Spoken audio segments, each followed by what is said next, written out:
Hello दोस्तों, स्वागत है आपका हमारे YouTube channel if you wait पर। तो दोस्तों, आज हम आपके लिए टॉप 30 वेटनरी क्वेश्चन लेके आए हैं जो कि आपको किसी भी वेटनरी के एग्जाम में कहीं ना कहीं ज़रूर मिल जाएंगे।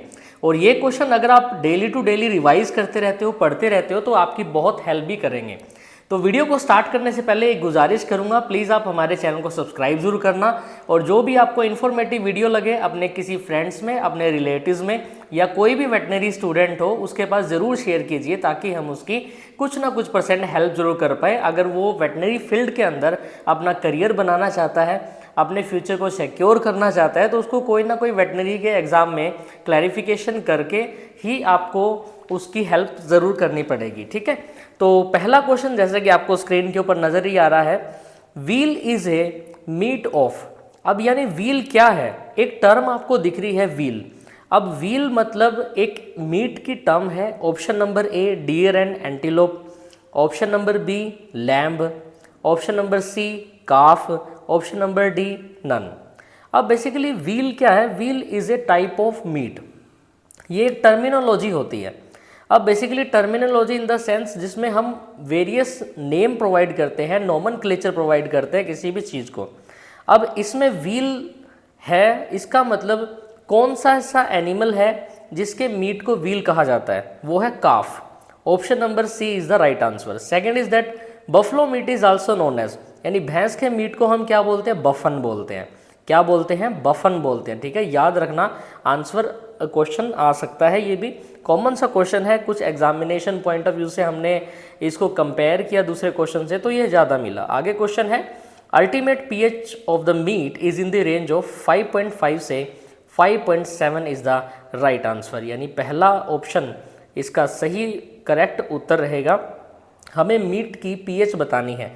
बेसिकली ये जो क्वेश्चन है, जो लाइव स्टॉक प्रोडक्टिव टेक्नोलॉजी है, उसका एक पार्ट रहने वाला है एलपीटी का। आगे क्वेश्चन है, liver is the richest source of, यानी लीवर में सबसे ज़्यादा क्या पाया जाता है, विटामिन ए है, बी है, डी है या ई है, तो आप बताइए ए है। Ruffle fat is fat around, ruffle fat कहाँ पाया जाता है, किडनी के अराउंड पाया जाता है। कहाँ पाया जाता है, किडनी के अराउंड। याद रखना, कहीं आप वो लिवर फैट वाला समझ लो। ठीक है, लिवर के ऊपर फैट वाला रफल फैट नहीं है, रफल फैट किडनी के अराउंड पाया जाता है। ये भी इंपॉर्टेंट क्वेश्चन है, तभी हमने पीडीएफ में डाला। आगे है, विच of the following is A hindgut fermenter, यानी हिंडगट फर्मेंटर कौन से एनिमल है, हॉर्स, रेबिट या ऑस्ट्रिच। इसका आंसर रहेगा ऑल। ठीक है, सभी एनिमल्स हैं जो आपको दिख रहे हैं। आगे हमारे पास क्वेश्चन है, anti coagulant of choice during blood transfusion in animal, यानी जब ब्लड को ट्रांसफ्यूज किया जाता है एक जगह से दूसरी जगह में उसको भेजा जाता है, तो कौन से केमिकल का, कौन सा एंटी कोएगुलेंट का इस्तेमाल किया जाता है, वो है सोडियम सिट्रेट। आगे आता है, which animal produce more concentrated urine, कौन सा एनिमल सबसे ज़्यादा प्रोड्यूस करता है, सारे के सारे नहीं करते, डॉग करता है बस। ठीक है, इसका आंसर आएगा only dog. Option number A is the right answer. ठीक है, और ये ध्यान रखना इंपॉर्टेंट है, क्वेश्चन आ सकता है। आगे बढ़ते हैं, which of the following is are type of education, informal, non formal, formal या ऑल। सभी टाइप की तो एजुकेशन ही है, एक्सटेंशन का क्वेश्चन है ये तो। ठीक है, तो ये सारी की सारी एजुकेशन है। ठीक है, आगे हमारे पास इंपॉर्टेंट क्वेश्चन सॉरी, ये क्वेश्चन हो गया है, यानी सारी एजुकेशन है हमारी। अब आगे क्वेश्चन है, education which is given in schools and colleges, school और कॉलेजेस में कौन सी एजुकेशन दी जाती है, फॉर्मल एजुकेशन होती है वो। ठीक है, एक्सटेंशन में हम जरूर इसको आगे आपको डीपली पढ़ाएंगे। आगे क्वेश्चन आता है, फीकल मटेरियल कंटेन अबाउट, कितना % पानी पाया जाता है, 80% पानी पाया जाता है फीकल मटेरियल में। ये ध्यान रखना, फीकल मटेरियल जो वेस्ट जो मटेरियल होता है ना, जो पॉटी होती है, जो पूप होता है, जो स्टूल होता है, 80% पानी होता है उसमें। True stomach of the cattle, ये बिल्कुल ही कॉमन सा क्वेश्चन है, इसका आंसर आई थिंक आपको आता भी होगा। तो option number D abomasum is the right answer. देखिए, कंपाउंड स्टमक पाया जाता है, कॉम्प्लेक्स स्टमक हम बोल देते हैं, सिंपल स्टमक नहीं पाया जाता एनिमल्स में। ठीक है, मिक्चुरेशन किस टाइप की एक्टिविटी है, मिक्चुरेशन एक सिंपैथेटिक एक्टिविटी है या पैरासिम्पैथेटिक है, दोनों है या है ही नहीं। तो मिक्चुरेशन जो होती है, यानी जब यूरिन रिलीज करते हैं, तो वो पैरासिम्पैथेटिक एक्टिविटी के अंडर आता है। Option number B is the right answer. आगे बढ़ते हैं, riding test in sow is use to detect. अब सो मतलब फीमेल पिग या अडल्ट पिग आप इसको बोल देते हो, तो वो टेस्ट किया जाता है हीट को डिटेक्ट करने के लिए। ठीक है, तो riding test in sow is use to detect heat in the animal. Basically हमारी जो सो होती हैं पिग्स, ठीक है। Average weight of the new born chicken is, जब नया नया बच्चा आया है, चिक आया है, तो उसका कितना वेट होगा? 18 ग्राम होगा सिर्फ, यानी कितना होगा? ये एवरेज है, एवरेज के लिए भी क्वेश्चन आते हैं तो 18 ग्राम ही आपको करना है, ठीक है, इसमें ज़्यादा नहीं। आगे बढ़ते हैं। The organoleptic test is use to detect, अब ये जो टेस्ट है ये भी एलपीटी का है, colour of milk, flavour of milk या टेस्ट, ये ऑल जो भी ऑर्गेनोलेप्टिक है सभी काम करता है ये, ठीक है। आगे बढ़ते हैं, important question. Trypsinogen is converted into its active form trypsin in the presence of gastric HCl, insulin, enterokinase या ग्लूटाथाइन। तो इसका आंसर क्या आएगा? Enterokinase. Option number C is the right answer, ठीक है। आगे बढ़ते हैं इंपॉर्टेंट क्वेश्चन की तरफ। Essential mineral for a wool growth, wool की ग्रोथ के लिए असेंशियल मिनरल कौन सा है? मैग्नीशियम है, मैंगनीज है, जिंक है या सल्फर है? तो इसका राइट आंसर आएगा सल्फर। याद रखना भाई, ये क्वेश्चन इंपॉर्टेंट है, एग्जाम में आ सकता है। Which test is use to compare more than 2 sample means, अब ये आपने देखे होंगे टेस्ट वाले क्वेश्चन भी, ठीक है, Z test, T test, F test, square test, तो इसमें से आपका आंसर रहेगा एफ टेस्ट, जो कि कंपेयर करता है मोर देन 2 सैंपल्स को, ठीक है। तो F test is the right answer. General factor required for RBC formation, RBC formation के लिए जनरल फैक्टर क्या क्या चाहिए? Erythropoietin, thyroxine, hemopoietin growth factor या सभी इसका आंसर आएगा। यानी आरबीसी से रिलेटेड ये सारे वर्ड ही तो हैं, अगर आपने बायोलॉजी अच्छे से पढ़ी है तो सभी आएंगे। First cross breed cattle developed in India, ये कैटल है यानी गाय की ब्रीड है, कौन सी है? Taylor, TAYLOR। Option number B is the right answer. Tyler भी हम इसको बोल देते हैं। फर्स्ट क्रॉस ब्रीड हमारा ये क्वेश्चन हुआ यहाँ पर सॉल्व।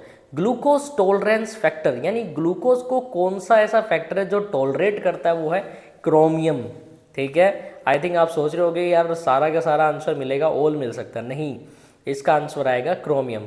तो ग्लूकोज टॉलरेंस फैक्टर है क्रोमियम। राइस के अंदर सबसे ज़्यादा क्या पाया जाता है? बताइए, राइस के अंदर क्या पाया जाता है? मैंगनीज पाई जाती है भाइयों। क्या पाया जाता है? मैंगनीज। मैग्नीशियम मत कर देना, गूगल करोगे तो आपको मैग्नीशियम भी मिलेगा, लेकिन मैंगनीज ज़्यादा है। DCP percent is highest for, कौन सी ऐसी हे मीन्स होती है? तूड़ा जिसको हम बोल देते हैं, ठीक है। तो DCP परसेंटेज यानी क्रूड प्रोटीन किसके अंदर ज़्यादा है? वो है ल्यूसर्न हे के अंदर। Option number A is the right answer. Lucerne hay मतलब एक टाइप की तूड़ी है ये। The method of hay making is known as, अब हे किस मेथड से बनती है? यानी जो तूड़ा होता है कैसे बनता है? हे क्यूरिंग से। Option number A is the right answer. Hay curing process है जिससे हम तूड़े को बनाते हैं या तूड़ा बनाया जाता है। Anti dermatitis factor, anti dermatitis factor इनमें से कौन सा है? विटामिन B6 है, विटामिन C है, नाइसिन है या विटामिन D है? चलो सोचो सोचो, फटाफट सोचो, आपके दिमाग में क्या आ रहा है? आई थिंक आपके दिमाग में ऑप्शन नंबर ए आ रहा है, तो आप बिल्कुल सही हो, B6, ठीक है।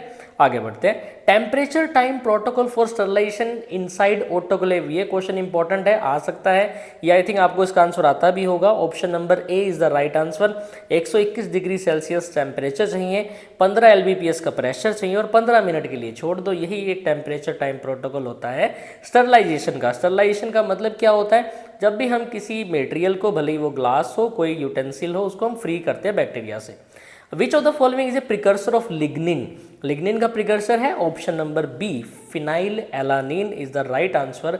देखो मैं डीप में नहीं बता रहा हूँ, ये बेसिकली आपको क्वेश्चन रिवाइज करवा रहा हूँ बस, ठीक है। जब थ्योरी पे आएंगे तो डीप में लेके जाएंगे आपको। आगे क्वेश्चन है, Barbary breed is originated from, Barbary breed कहाँ से ओरिजिनेट हुई है? इंडिया से, साउथ अफ्रीका से, ईस्ट से या स्पेन से? इसका आंसर रहेगा ईस्ट अफ्रीका।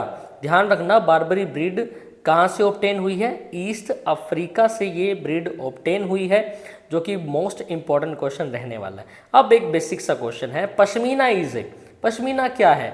वूल है, हेयर्स ऑफ गोट है, स्किन ऑफ शीप है, क्या है? तो पश्मीना है मेरे भाइयों हेयर्स ऑफ द गोट, ठीक है। शॉल बेसिकली इनसे बनाई जाती है। पश्मीना एक गोट से पैदा होने वाली एक शॉल मेकिंग है या एक मटेरियल हम इसको बोल सकते हैं, जो कि आपको हेयर्स ऑफ गोट से ऑब्टेन होगा। होप सो गाइज ये जो क्वेश्चन हमने आपको आज करवाए हैं इम्पोर्टेंट रहे होंगे और आपको समझ में भी आ गए होंगे।